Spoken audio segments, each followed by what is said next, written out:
Excel with the valuation of Axfood, and you also have it on a P&L. So on the first picture, I said that everything that you have taught on other courses boil down to this course. Because if you are making a marketing campaign, you do it to improve your revenues.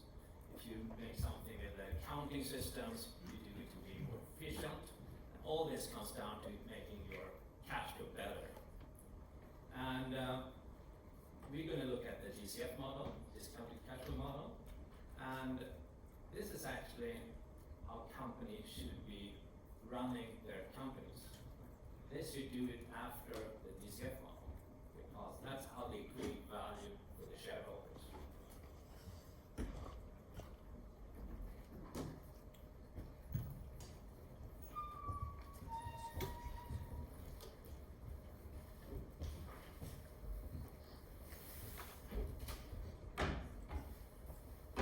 So if we look at the different models that we have for evaluating companies, we have the DCF model, and then we have the relative valuation model, and then we say that 78% of the valuation of Wall Street is made by the relative valuation model.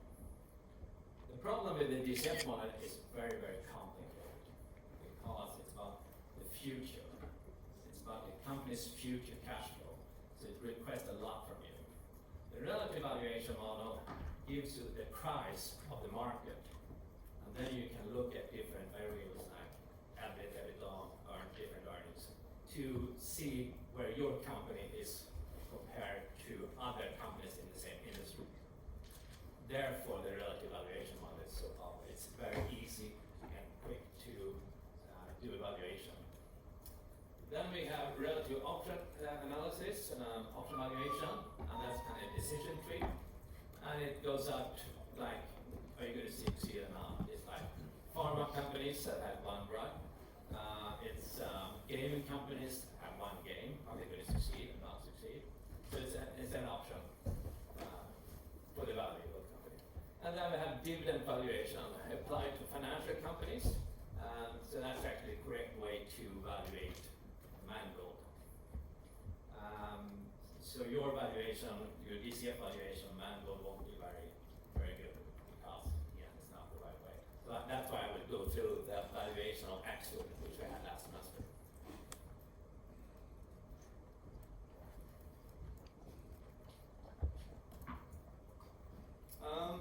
When you do evaluation, DCF valuation, you can't just do it on Mangold. You have to do it for the whole industry. So the easiest example is Ericsson. Ericsson, Nokia, and Huawei, they have like 9%, 85 or 9% of the telecom market. And you can't just look at Ericsson and disregard the other, because obviously Ericsson is depending how well the others are performing, how good their products are, how aggressive they are when it comes to marketing, taking new market share, etc. So you have to have an understanding of the future, and you have to kind of divide it up between these companies, how the future looks. When I worked on the market, we had a company called Nelson that we bought, prediction about the future. So that's what you have different companies that are making macroeconomic analysis of the future, and then you usually use that data. But again, if you do the DCF, it's very demanding, and and you also link it to, because the data you have in the income statement is linked directly to the relative valuation.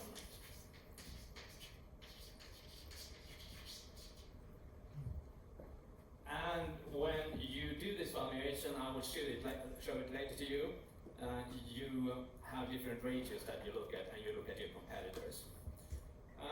When you do the valuation, you mainly talk about the cash flow. That's what you talk about when you're an analyst. And you might, for example, Sevian, they talk about this, they talk about both expecting normal outcome, best outcome, and worst outcome. And you have to have a target price. And a target price is what most, with the information we have right now, is the most best price. If it goes below that, we should buy, and if it goes get higher than that, we should sell. But usually, this target price is very sensitive. Usually what you do as an analyst is you say that it should be in interval, the stock price. So it might be between 90 and 120. And then you identify the items that are most affect this price, or where it's going to be in this interval. Because every new information about company will move it up and down. New information about 5G, how they succeed in the US, will move the price of Ericsson up or down. So you talk about an interval and stuff. You can't talk about it's supposed to be 152.5. It's supposed to be in this interval.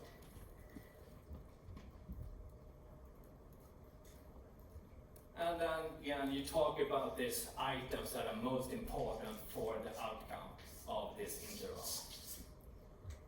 And again, for Ericsson, like 5G, we say US and something else.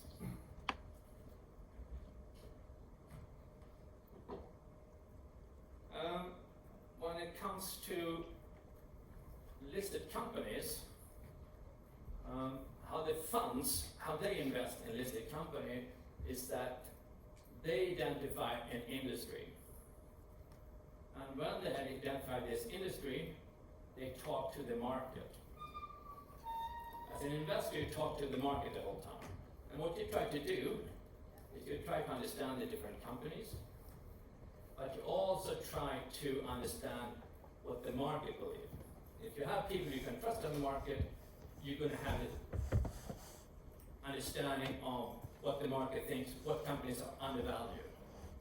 If I want to invest in a company, I'm an investor, and you are the market, I will talk to you, and I will have a sense what company you believe is undervalued. Then I will invest in that. If I believe that Ericsson is undervalued, but when I talk to you and you are the market, you will say, no, Ericsson is overvalued. Nokia is undervalued. Then I should go with Nokia. That's how investor works. They have a network of people.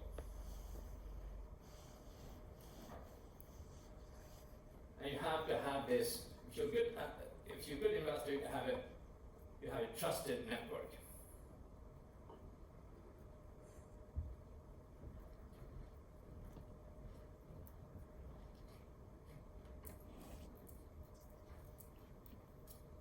And again, valuation is very, very simple.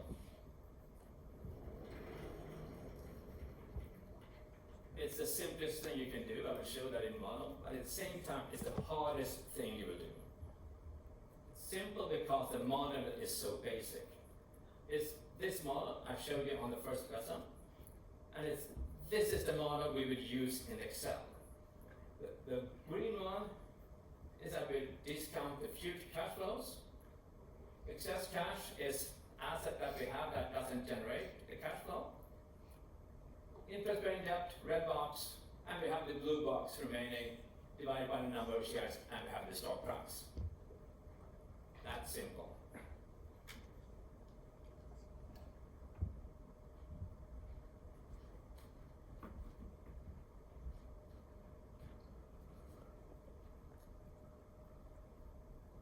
Usually you say you are supposed to do this valuation in 4 steps. The first one is that you look at their historical data. And when you look at their historical data, you start with the numbers. Start with the numbers and you try to see the trends. But before that, you look at, to understand, look at what products they have and what market they're in. And from there, you look at figures, they also include the market position they have, etc., and how it has developed over time. And you do this with the company, but you also do it with their competitors.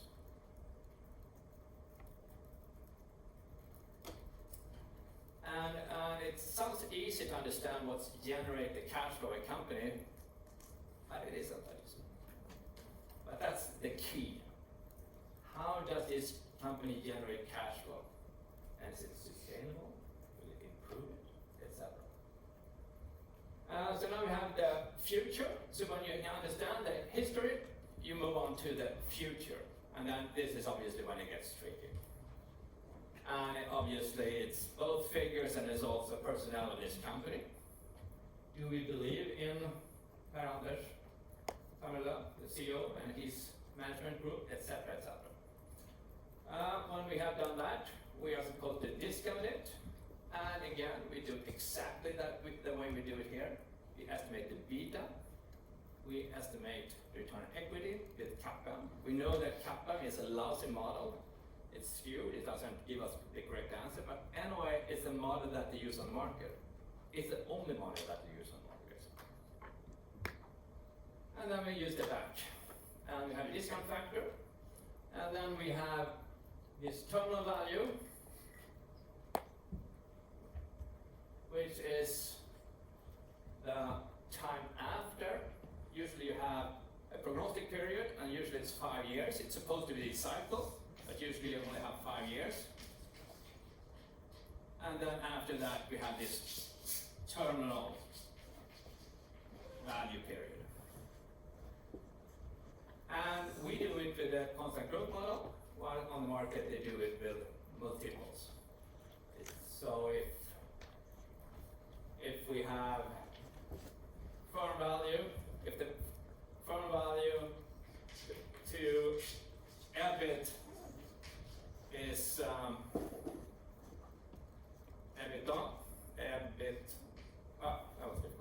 EBITDA.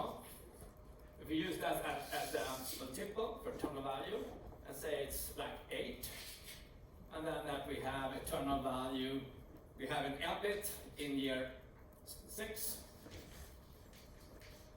say 150, we will take that times 8 to get, is it 1,200? And then we have to discount it back to present time. Say the back is 10% and raise it to 5. And this is supposed to be the EBITDA in year 6. And we do the same thing with the way we estimate it, and that is that we take the cash flow, year 6, and divide it by the VAC minus the growth rate, and the growth rate is supposed to be equal to inflation. And we discount this with 1.1 raised to 5 to get the present value of the terminal value.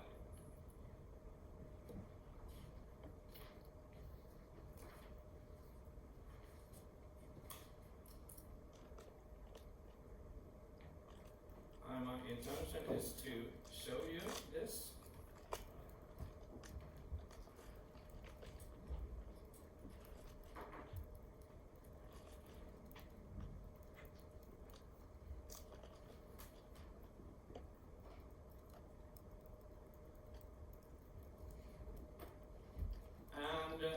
This is a very simple model, but they all look the same on the market. They all look the same. Usually they are on one page. I have different pages to separate them, the cash flow, etc. But usually it's on one page. Anyway,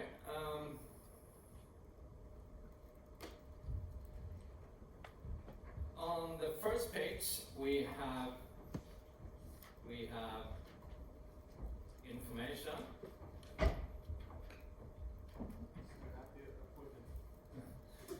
We have information about the VAC. This is for the prognostic period. I've written in red that we don't adjust for which month we are in. Otherwise, you're supposed to adjust for which month. Are you in the beginning of the year or at the end of the year? We don't do that in this one though. And then we have, next square is information about the turnover value. And here we also give the same information about the capital. We have the growth rate, we have cost of debt, and we also have debt ratio. And the difference between these two is that the first one is more the way the company is today, and we can also use the treasury bond rate of 5 years or 10 years. But in the second one, we usually say that it's supposed to be normalized. It means that the beta is supposed to go to the average of the industry, beta of this company, and debt ratio is supposed to go to the average of the industry. We can also take it to the average of the market, which is 1.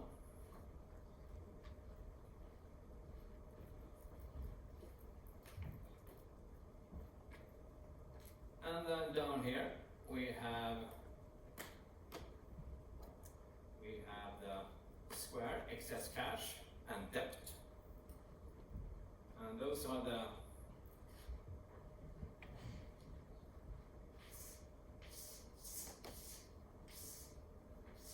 this box says cash, and we have debt, those two boxes.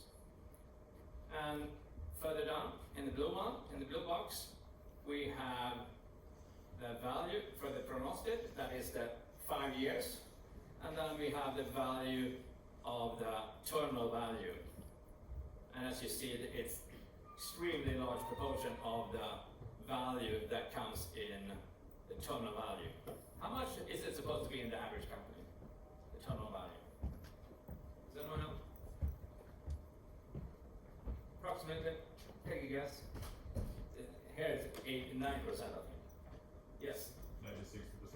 Yes, pretty close. It's like 50 to 78%. And you see them, you see them, how we estimate it. So you understand how unstable this estimation are. We just use a ratio, or we just use constant growth model. So it's very, I shouldn't say shaky, but it's not really science, I'll put it that way. And I don't know what happened.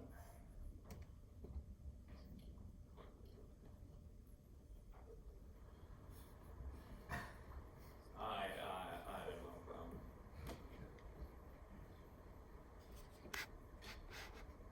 There we go. So this is where you give information about the discount, and you also give information about the debt ratio.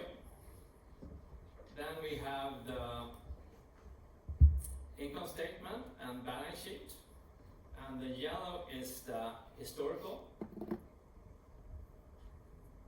So here we have listed all the items in the income statement, and the way all of these models are constructed is that you take the different items and you put that in relationship with revenues. So all the items is put in relation with revenues. So we assume that cost of goods sold, I think it's 85% in this case, it says over here, 85.2. So we have taken all the net sales, or cost of sales divided by, selling expenses, cost of sales we have set in relationship with net sales. And then we have received a margin of 85. So 85%. So now we can assume that's going to be like that in the future. So now we have related all the items in the future with this relationship, historical relationship. And what we do is that we give a growth rate to the future. So this growth rate is very high, it's 8%. So with this growth rate, 8%, we would have a stock price of 280, and I think the stock price is 282. But this is actually way too much. Say it's 3% instead. So I would change all these to 3%, and everything will just follow. Everything will just follow. And then we go back and see what happened to the stock price. What do you think will happen? Well, it will obviously decrease, probably like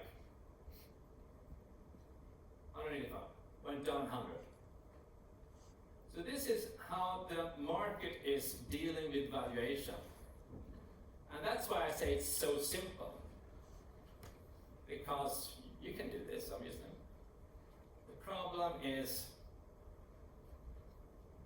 you can also do another thing, it's the ratios.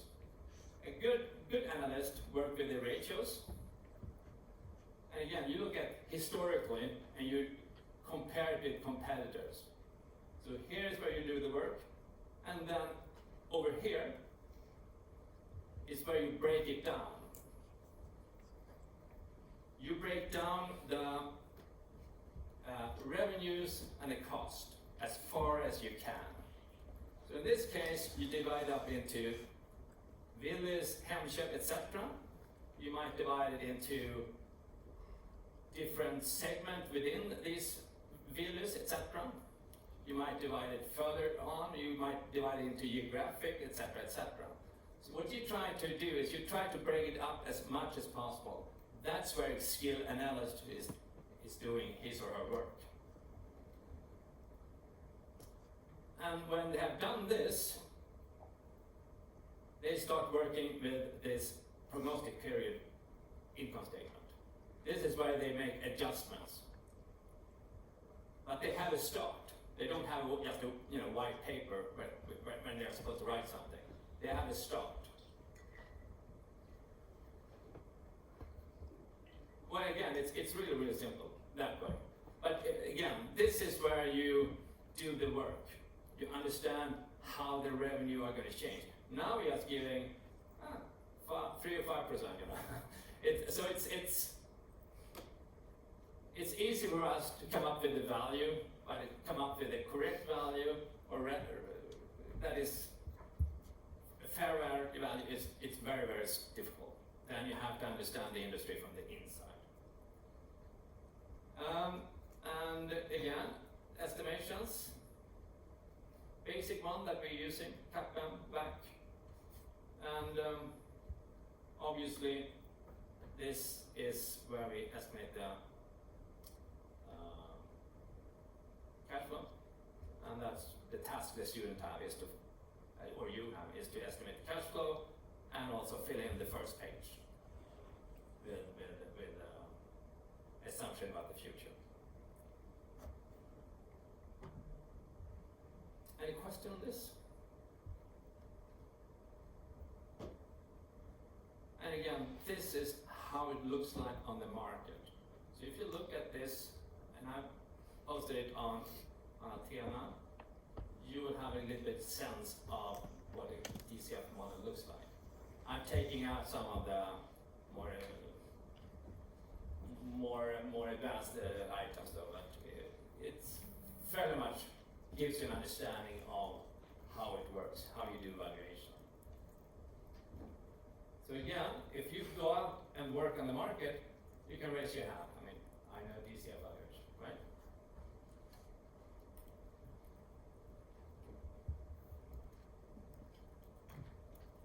So again, take a look at this, and again, it's not difficult. It's exactly the way we taught you. It's these squares,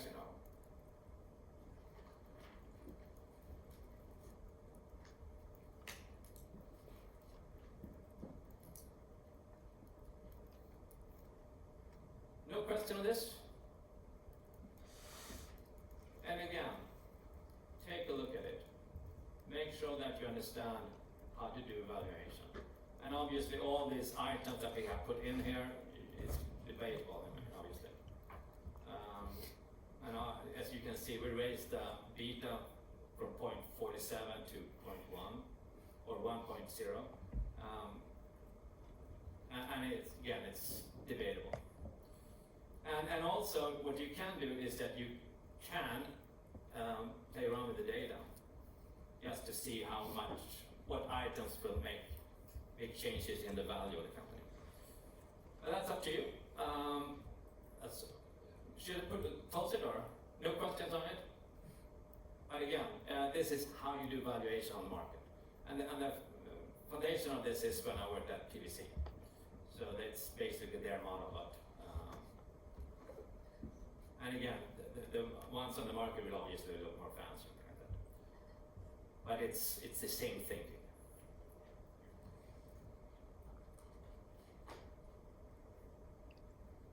Then we are supposed to introduce, we're going to go back to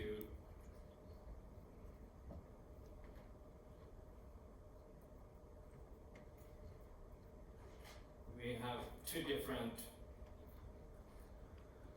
cash flows. We have the cash flows backed. We have the cash flow, free cash flow to the firm, and we have the free cash flow to the equity holder. And this is for the equity holder, and these are for the equity holder and for the debt holders. And the difference between these are that these start with the net income, the bottom line on the income statement, and that's what belongs to the equity holder. And we can transfer this by adding back the interest payment, adjust for taxes, and then we get EBIT after taxes. So in this one, we include the interest payments that is adjusted for in this one, and we also do, what we don't include in this one is the adjustment, the tax shield you get from debt. You can do that. You can adjust it for the tax shield you receive in debt, but then you can't discount it with the VAC. So it's either you have the tax shield in the VAC, or you have it in the free cash flow. The most common is that you use it in the VAC. And what I mean is that you have the cost of debt, 1 minus tax, and then you have the weight of debt. This part is the tax shield, and it's usually included in the VAC, but you can also include it here, but then you don't have it in the VAC. You with me? It's either way, but the most common again is the way we do is that we make the adjustment in estimating the average cost of capital.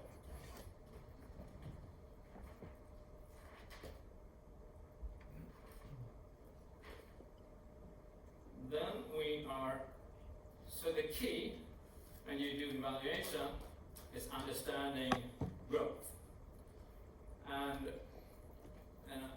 I claim that you look at the whole industry, and I claim that you receive it from one of the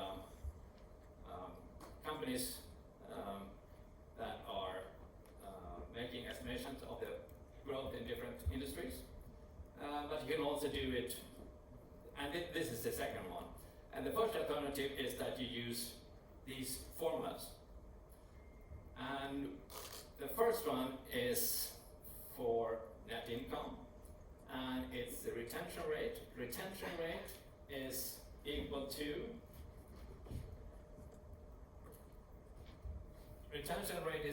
to what you keep in the company.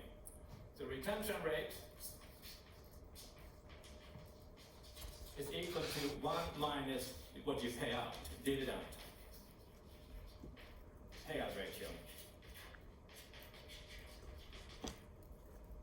So it gives you, retention rate is what you keep inside the company and reinvest. And return on equity is obviously net income to shareholder equity.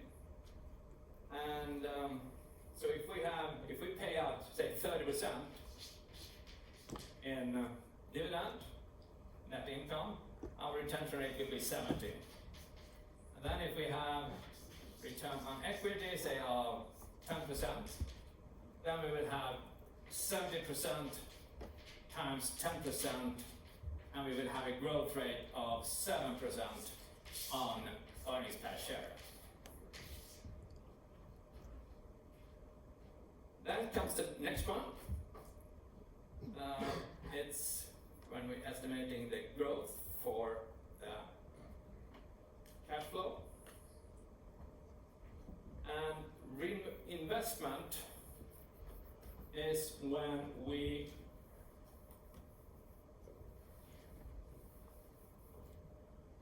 have EBIT after taxes, we have plus depreciations, minus capex, and then we have change in working capital, and then we have the free cash flow. This part is what we call reinvestment. And this is usually called net capex.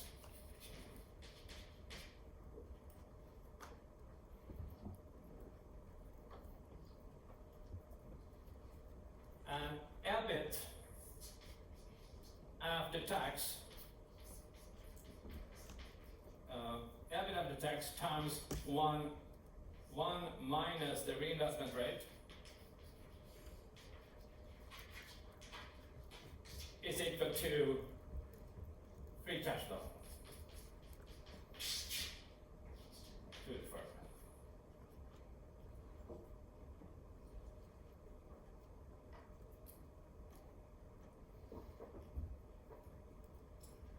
We will use the formula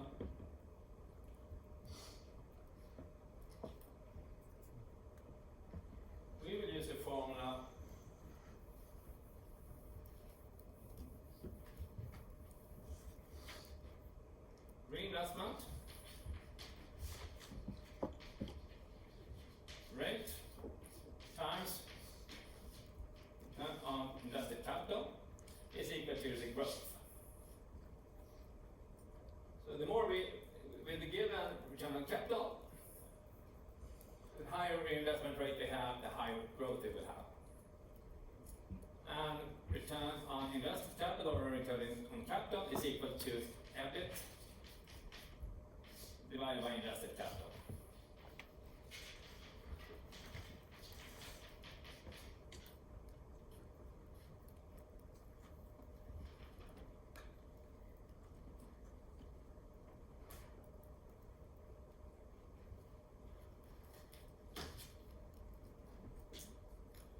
So we're going to do some calculation on this. Any question on this, by the way?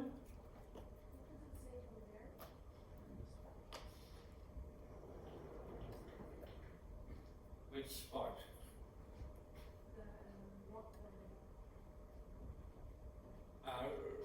Return on invested capital or return on capital is equal to EBIT after taxes divided by invested capital.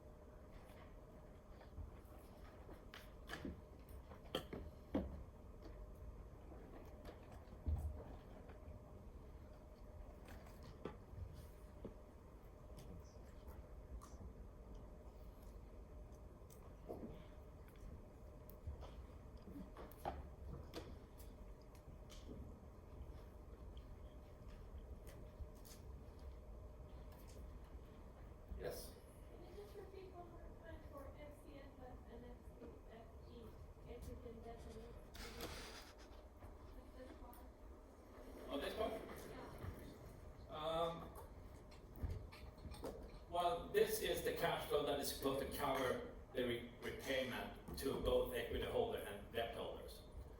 So we're looking at EBIT after taxes, and this is it's just supposed to cover a return to the equity holders. So therefore we look at net income, the bottom line of net income statement. And if we want to go from net income, we add back the interest payment after taxes, adjust for taxes, and then we get EBIT after taxes.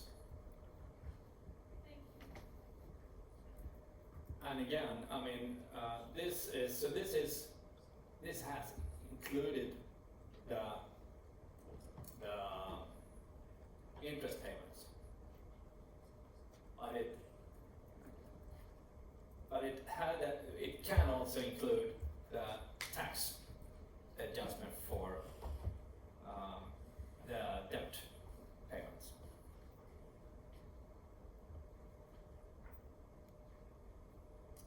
Any other questions on DCF?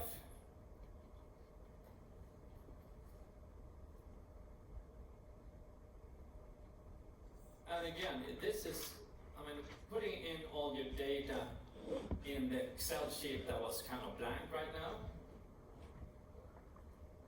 Oh no.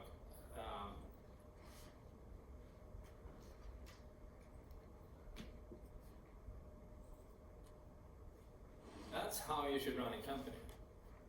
I mean, again, this here, this is where you break it down, all your future cash flows, revenues and your costs. And then you assume that the remaining items are going to be about the same. You have obviously to make adjustments. But again, this is how a company should run its business. And most of them do.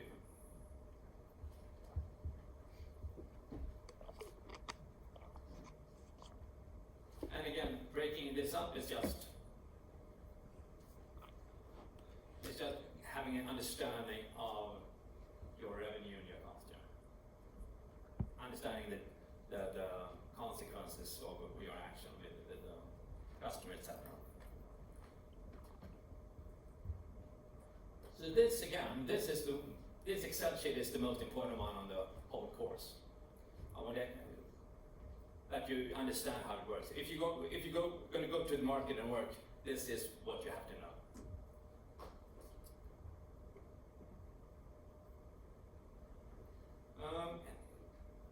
So I close this, and I have some exercises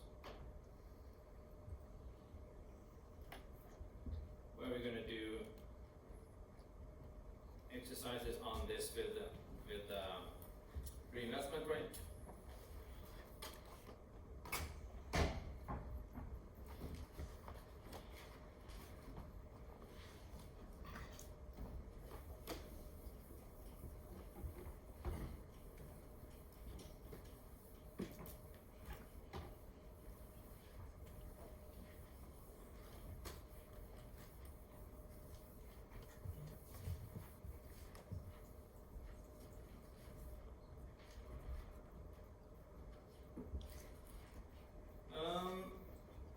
In the first one, we have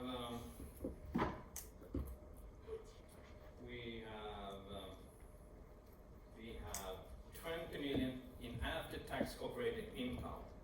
What does that say? After-tax operating income. So it's EBIT after taxes, right?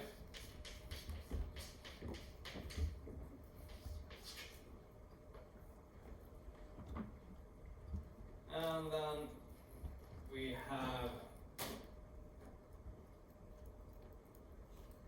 50 million shares.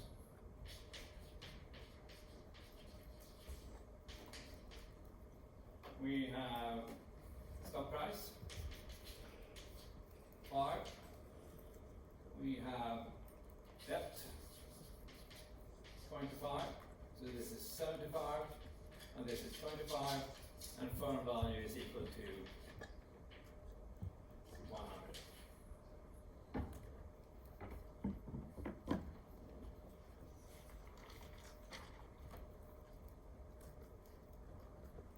We know that the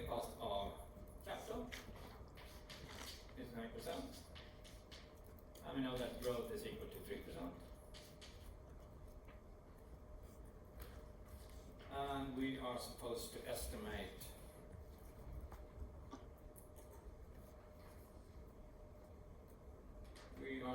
estimate the return on capital.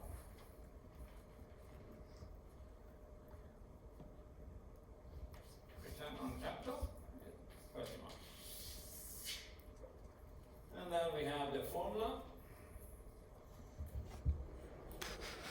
So there's going to be at least 2 questions on this on the exam when we're using this formula.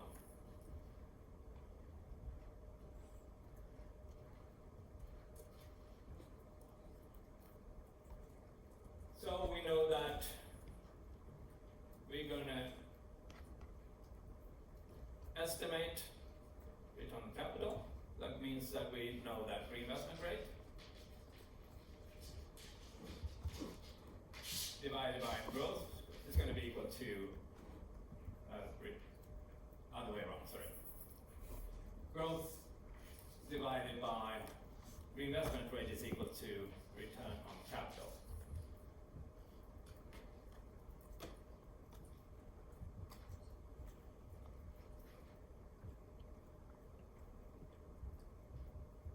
How do you solve that? Do we have any? Well, we know that EBIT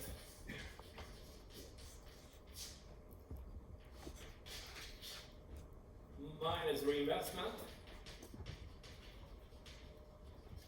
is going to be equal to free cash flow.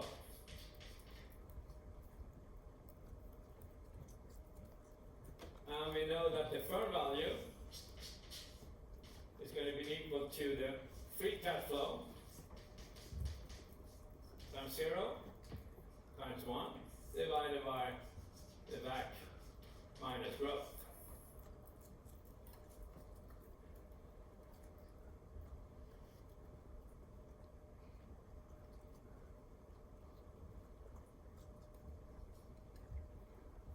We know that EBIT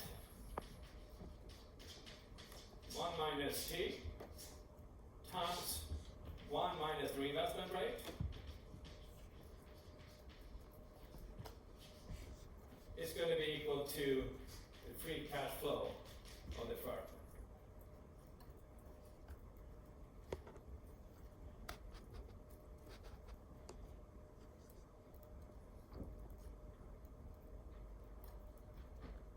So now what we can do is that we can use this part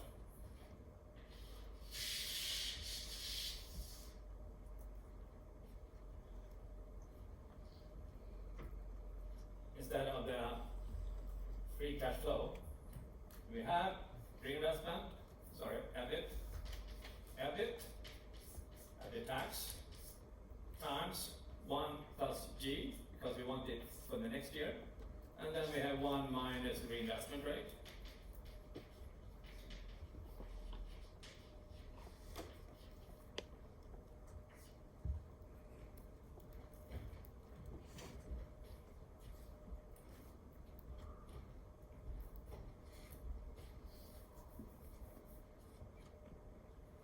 And we discount this with a cost of capital minus growth.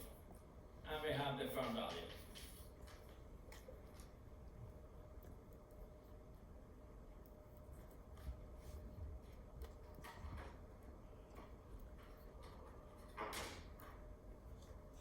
Are you with me?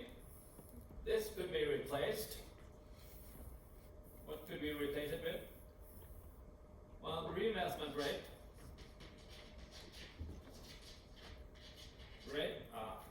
Rate is equal to, what is it equal to? If we go over here.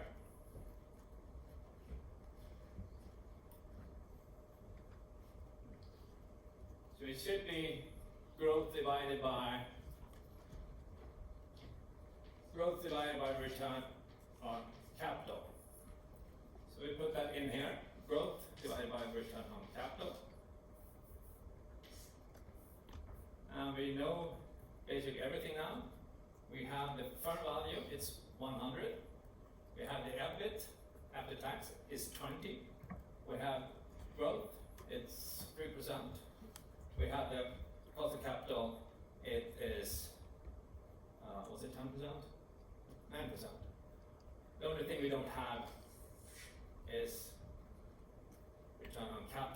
we were supposed to estimate. So now we have to do a little bit of math and kind of break it out.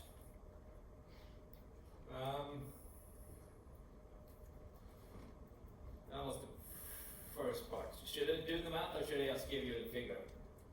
The return on capital is supposed to be equal to 4.23%. You can either take all the items and move them around, or you could put in the figures. Like we put in 100, so we put in 100 equals 20 times 3 divided by, was it 9% minus 3%, so it's going to be 0.06. And then we have 1 minus 3%, 0.03 divided by this x.